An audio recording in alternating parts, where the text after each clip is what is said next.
Today, I would like to talk to you or come to you from the book of Luke. Book of Luke, the 19th chapter. Book of Luke, 19th chapter. 5th through 7th verses. Book, if you don't know where that is, if you look in the table of contents, look in the New Testament section, you will find Matthew, Mark, and then Luke. Once you see that in your table of contents, turn to the page number that's next to it, and you will find the book of Luke. Look for the big number 19, that is the chapter, the big number 19, or maybe there's a header that says chapter 19. And once you find that, you are where you need to be. We're going to be reading from the 5th through 7th verses just to, in the interest of time right now, but we will be coming from verses 1 through 10. The book of Luke, chapter 19, verses 5 through 7. When you have it, say amen. Still need some time, say wait a minute.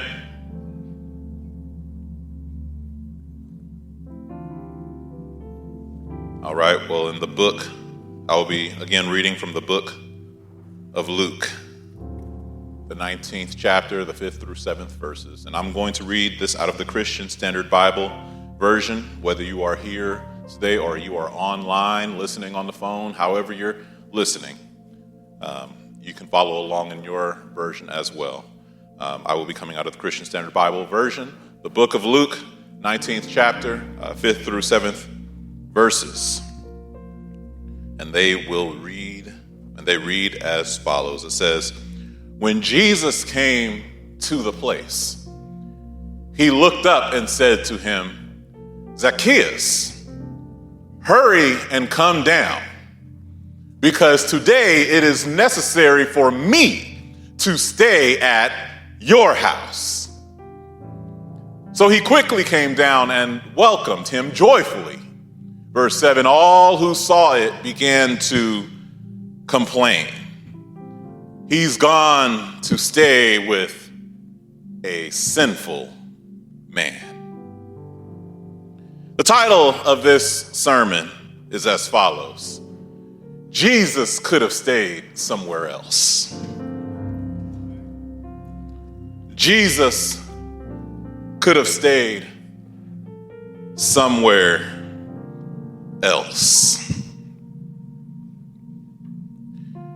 So I want to start this sermon by asking you a question.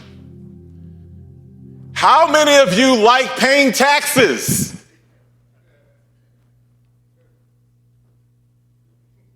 I'll wait. No? How many of you like getting ripped off? Nobody? Nobody loves the IRS in here? Nobody? Huh. What about this? How many of you guys like traitors? Traitors.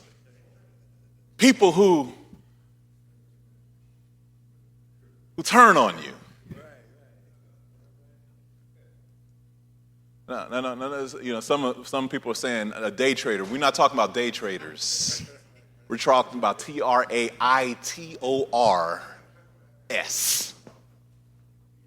Nobody like traders?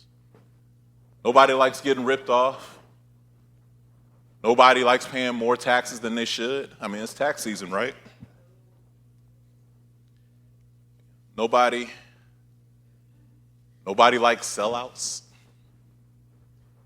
Nobody likes sellouts? Nobody likes that, huh? What if all the types of people I described were one type of person? What if a traitor, sellout, just IRS, all that could be one person? Would you like them? Hey, somebody's honest. Y'all wouldn't like them? Could they come over your house and eat with your family, your kids? Could they?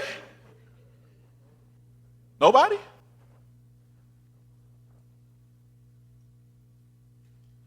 Do those type of people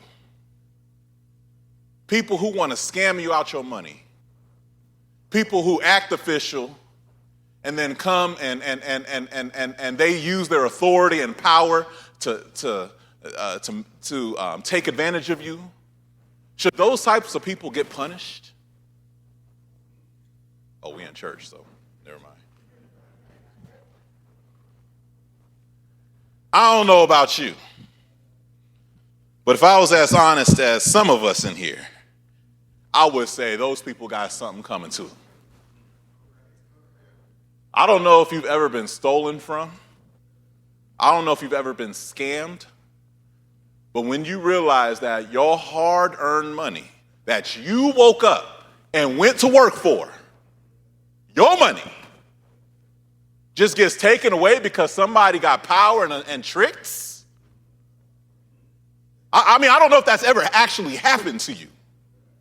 But when it happens to you, you're not sitting here saying, praise the Lord, hallelujah, thank you, Jesus. You're not sitting here saying, bless him, and I'm going to pray for her. And that's not usually what happens. People like that need to be brought to justice. People like that need to be held accountable. People like that need to pay for the crime. I would assume that you would think. And I say this because as we talk about this man, Zacchaeus, in the Bible, Zacchaeus, as the story goes, is a chief tax collector. In fact, let's read Luke 19, verse 1. He entered Jericho, talking about Jesus. Jesus entered Jericho and was passing through.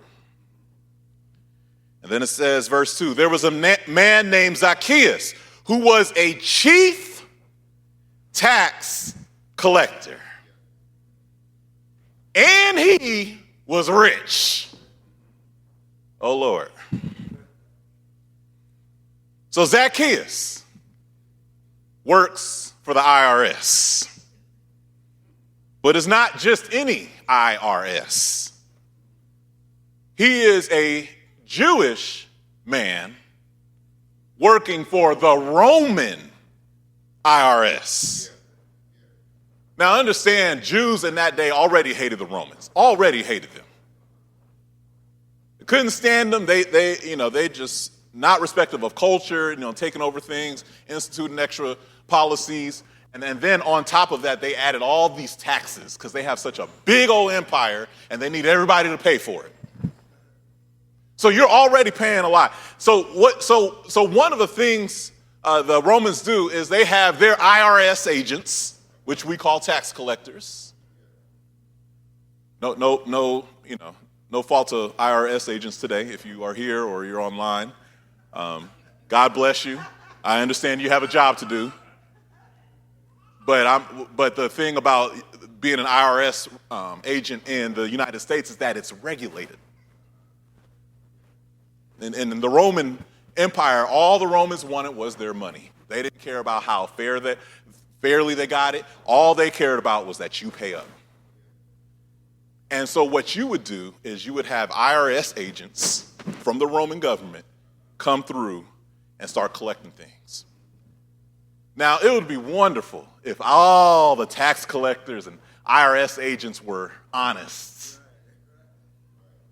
But there's a reason why they're rich. It's because if I have been endowed by Caesar to collect taxes from Deacon Baker, and if Deacon Baker, he owes $1,000 to the IRS, What I would come do is say, Deacon Baker, you need to pay me $2,500.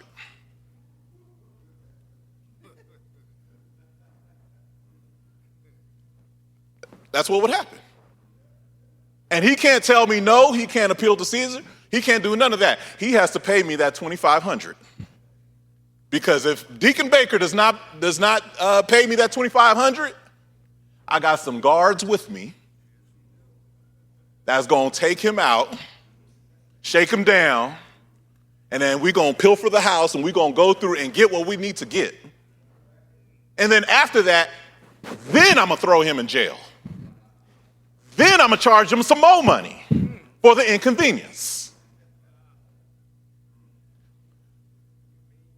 Unregulated, right? But see, here's the other thing. Tax collectors in that area were Jewish. Oh, Lord. So that means me and Deacon D, we done grown up together. You know, my mama knows his mama and his cousin, you know, stay around the corner from my sister, you know? And here I am, working for the government that everybody hates, ripping him off. He know my mama. I was at his grandma's house the other day. And here I am, ripping him off. And he can't do nothing about it. Because I am the Roman IRS. That's problems, y'all. You struggling. You trying to make ends meet. It's already a hard economy. There's no such thing as a middle class. You either rich or you poor. Hello?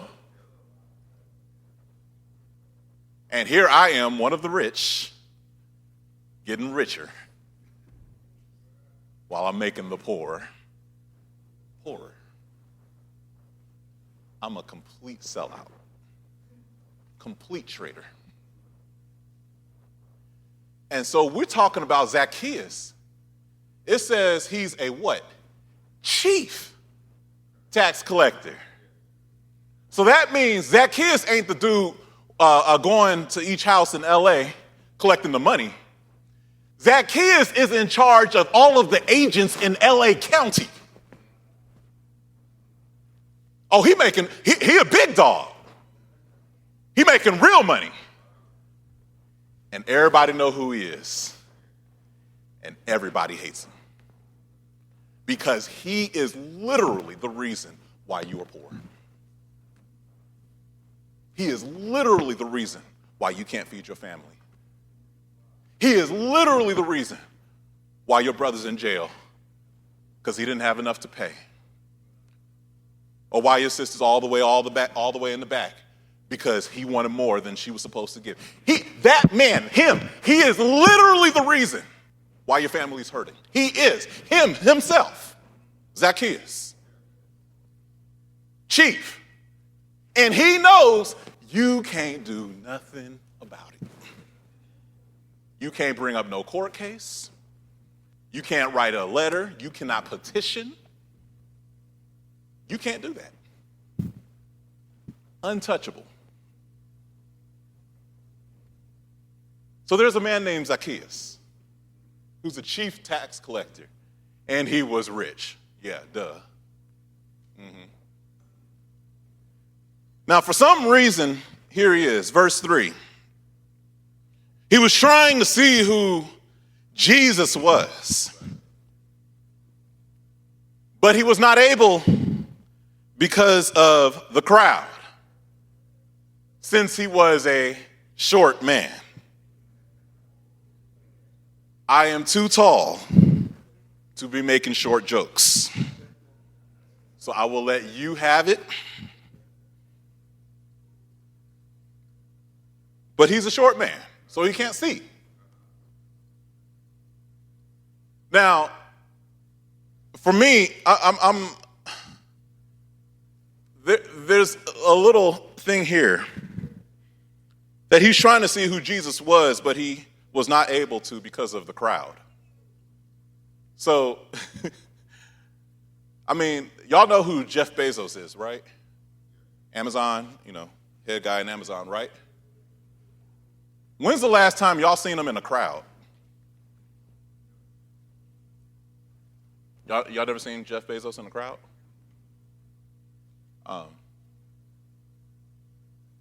Mark Zuckerberg, creator of Facebook, well, one of the pioneers of Facebook. Y'all never seen him in a crowd, like, somebody coming down. He don't be trying to get you out of the way so he can come through. That doesn't work. They got money, y'all. They don't wait. They're not in crowds. And if they were in a crowd, they would have bodyguards that would move them out the way. Move the crowd out the way, right? Or if they, if it's like that, they could just pay people and be like, hey, let me slip you 100 and let me get in front of you. And let me slip you another 100 and let me get in front of you because I need to get to the front. They could just pay their way. Zacchaeus, LA County chief IRS scammer, is in the crowd and not able to see. He is so hated that even his money can't buy him a way to the front. Did y'all see that? They can't stand this guy, but they can't touch him. So Zacchaeus, who normally would be seen as this oppressive Mongol, for some reason is trying to see who Jesus is. But he's not able to because he's too short. So Zacchaeus, head LA County IRS collector, runs ahead, verse 4, and climbs up a sycamore tree. What's a sycamore? Just so y'all know, that's a sycamore tree. Okay. In fact, this one is in Jericho. This is the one that Zacchaeus might have actually climbed. Actually, that tree, maybe. That's they're kind of putting it up like that. So Zacchaeus, this high IRS agent, climbs this tree to see Jesus. I don't know about you, but I don't know how many people I'm going to climb a tree to see. Especially if I'm rich. I don't care how much y'all hate me, I ain't about to disrespect myself no kind of way. But there's something interesting going on because Zacchaeus, who's got more money than maybe everybody in this church put together, multiplied, is on the branch of this tree to see Jesus. So that already should let you know how much pull Jesus got. That should already let you know how much attention that Jesus is grabbing. Is that you have quote unquote dignified, powerful people climbing on a tree to see him. I say this because I'm going to mention this over and over. It's because sometimes when we come and hear about Jesus, we're bored. We wish we got something else to do. It's kind of like Jesus. We heard it all before. But you have lead LA County IRS agents climbing a tree to literally see this man. Who in the world is this Jesus? So let's keep moving. Verse 5. When Jesus came to the place, this is where Zacchaeus is at, right? Verse 5, when Jesus came to the place, we talking about the Jesus, the righteous Jesus, the King of Israel, the Son of God, this Jesus, the one we worship, the one we just got done praising, this Jesus, the one who is actually going to be the one that judges all evil. Because all judgment has been handed down from the Father to the Son. He is the one that actually sends people to hell. He is the one that actually punishes people. This Jesus gets here and he says, Zacchaeus, hurry and come down. Now, if I'm in the crowd and you know, Jesus got a whole crowd, right? Like he's a big celebrity, big time celebrity. If the whole crowd sees Jesus stop and look at this short, evil man in the tree, Jesus already showed you he ain't scared of not no one person. He's not scared of nobody. Jesus ain't fazed by nobody's money. In chapter 18, the chapter before this, Jesus had just said that it is hard for a rich man to enter into heaven, that it's easier for a camel to go through the eye of a needle than it is for a rich man to get into heaven. He just said this in chapter 18. Here is this rich man doing all the things. And Jesus says, Zacchaeus, come down, hurry and come down. Everybody's like, oh boy. He about to light him up. Ooh, he about to tear him up. Ooh, I can't wait to see what he do to him. Ooh, I got money to see if he gonna kill him right. Ooh, I can't wait.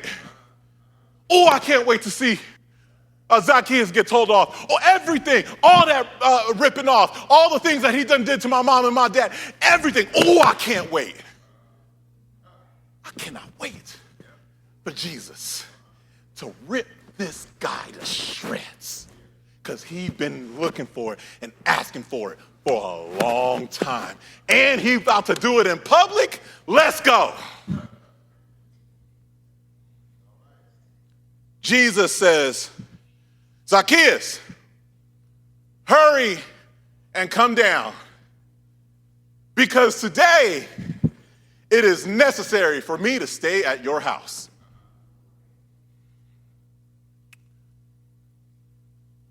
Huh? What?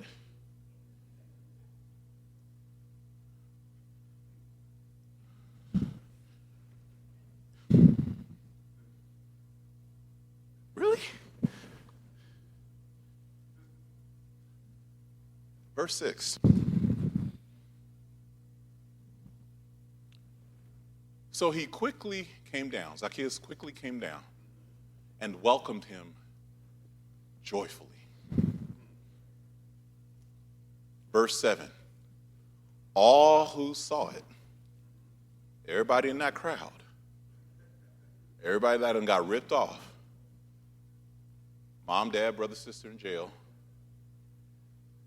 no longer own the property that they used to own. All who saw it began to complain. That's a very nice way to put it. They began to complain. He has gone to stay with a sinful man.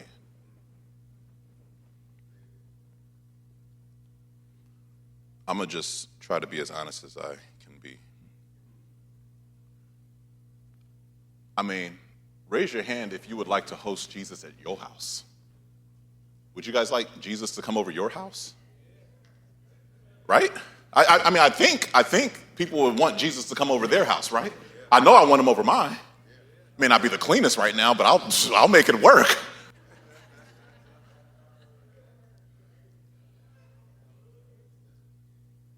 Jesus could come to any of our houses. From what I see, just from what I know and from what I see, I don't see no child molesters. I don't see no thieves. I don't see rapists in here. I don't see scammers. I don't see people doing illegal activities. I don't see murderers. I don't see none of that here. And Jesus gonna choose this fool?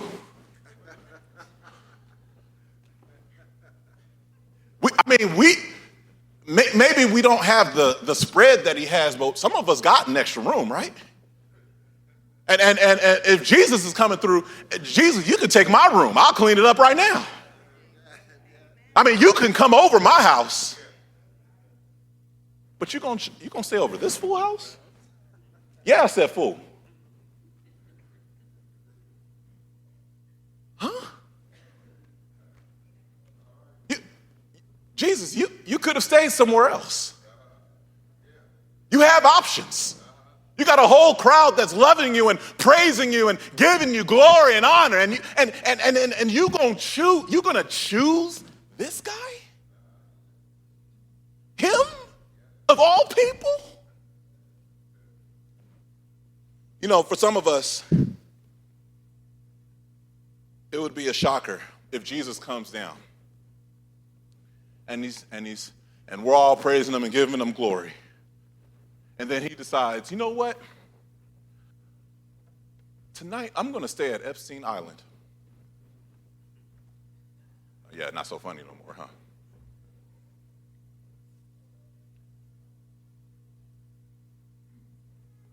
Depending on how you lean.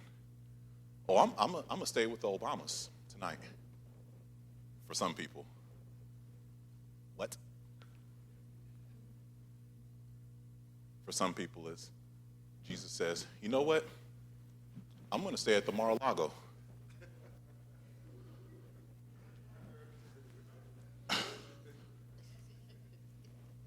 Huh? With them? Are you serious right now, Jesus?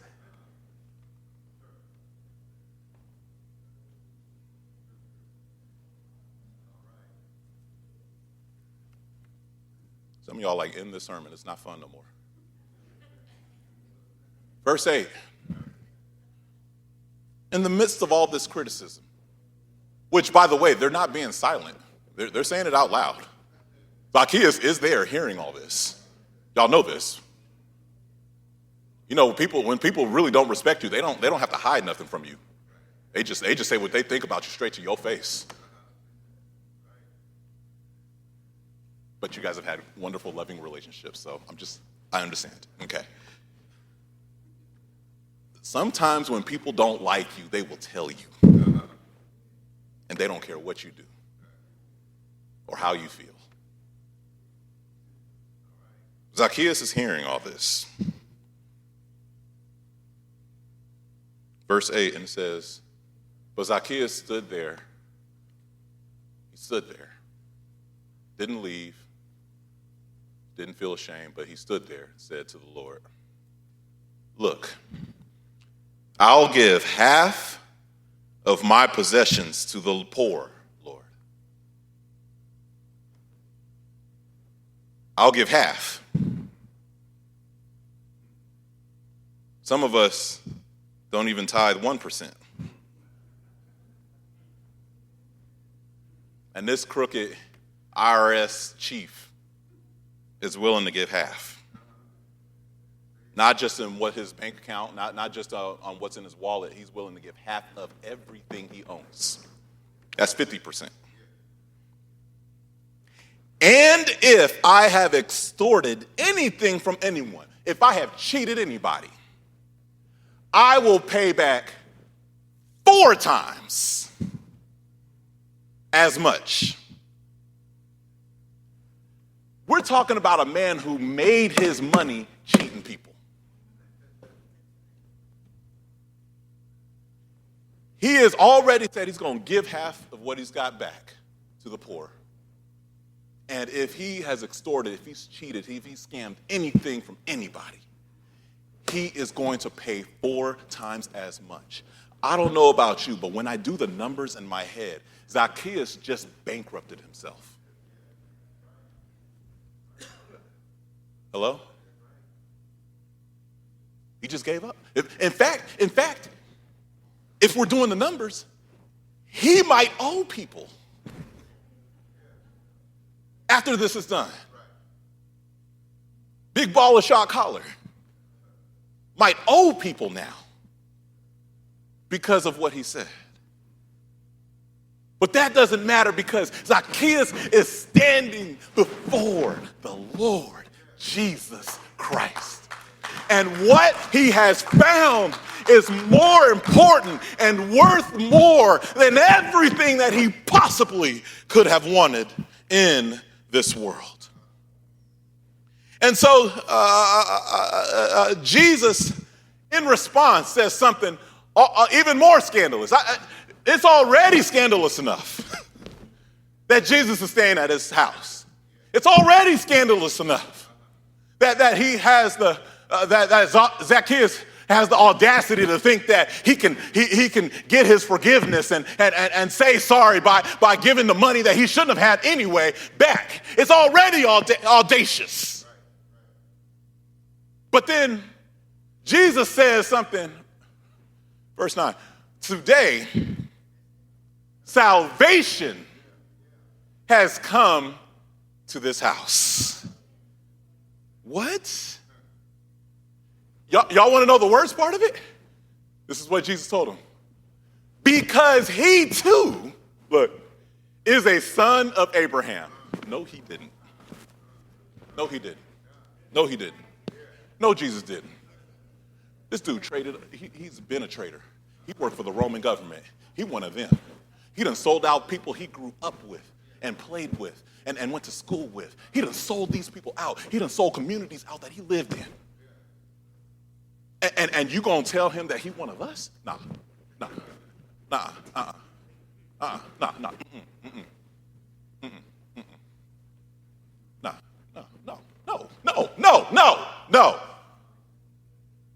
Not him. My mama's still in jail. My dad's still in jail. We still broke. We still poor. And Jesus, you gonna come and tell him, the person who made this happen, that he is saved and that he is one of us?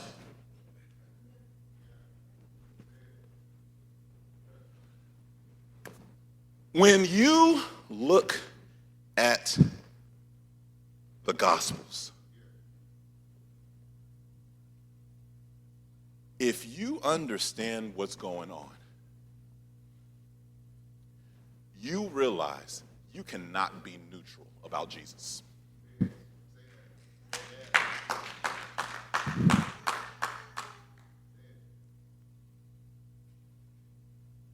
This crowd that's following Jesus right now cannot even bring themselves to just accept what just happened. No, he didn't just call this traitor. After the past, 20 seconds of talking? We didn't have problems for 30, 40, 50 years. He didn't talk for 20 seconds and now he's saved and one of us? Nah. You can't be neutral about Jesus if you understand what this is. See, either you can't stand him or you love him with everything you've got. Zacchaeus realized that his money could not save him. His money might be able to buy some things. His money might buy him privilege. His money might buy him protection. But he realized that he was empty. And that even if there was ever a shot at his life meaning something, he knew that he had to come to Jesus. Society had already thrown him away. And rightfully so. He had already messed over society. He had already scammed them and worked them. He had already done this. He knew that society was not going to forgive him. He knew that he was not going to get a respectable place in society. So he went to the only person that he heard of that could possibly give him a new life. And that was Jesus Christ. And he was willing to be embarrassed. He was willing to subject himself. He was willing to do something so silly as to climb a tree just so that he could see Jesus. And this Jesus, who he heard about, who he hoped that would talk to him or hoped that would see him, this Jesus was already on the way to Jericho. Why? Because he was on the way to Jerusalem. Why? Because he was going to the cross. Jesus was already on the way to the cross to die for the sins of the world. And Jesus stopped while he was on the way, while he had the celebrity status, while he had crowds pressing on him, while there were other needs. And he stopped and he looked at Zacchaeus and he said, "Come down because I have to stay at your house." And Zacchaeus repented and he said he was sorry and he did what he could to make restitution. And Jesus said that today salvation has come to this house because he too is what y'all don't want him to be. He too is a son of Abraham. He is one of us. He is one of the people that I'll see when I go back to heaven. He's one of the people that will receive salvation. He's one of the people that I died for when I go on this cross and give my body for the world. But not only that, Jesus not only would die, but he would be buried. And on the third day, he rose again. So just like Jesus has this life, a man like Zacchaeus could have life everlasting. And I say this because verse 10 says, "For the Son of Man has come to seek and to save that the lost." That is Jesus' mission, to come and seek and to save the lost. And our problem here is that we don't know if we want Jesus to seek and save or we want him to seek and destroy.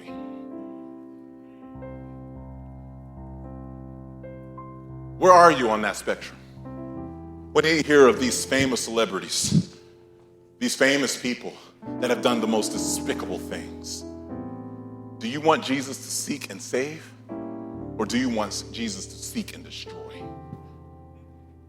What about people that have wronged you in your life and you know who they are, the first person and the second person and the third person that comes to your mind right now? Right now. Do you want Jesus to seek and save, or do you want Jesus to seek and destroy? I can tell you what Jesus wants to do. He wants to seek and to save those that are lost.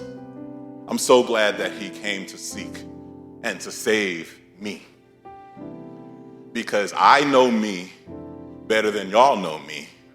And if I were Jesus, I would have come to seek and destroy me. I don't know how many of you have that testimony, but it is by grace that we are saved.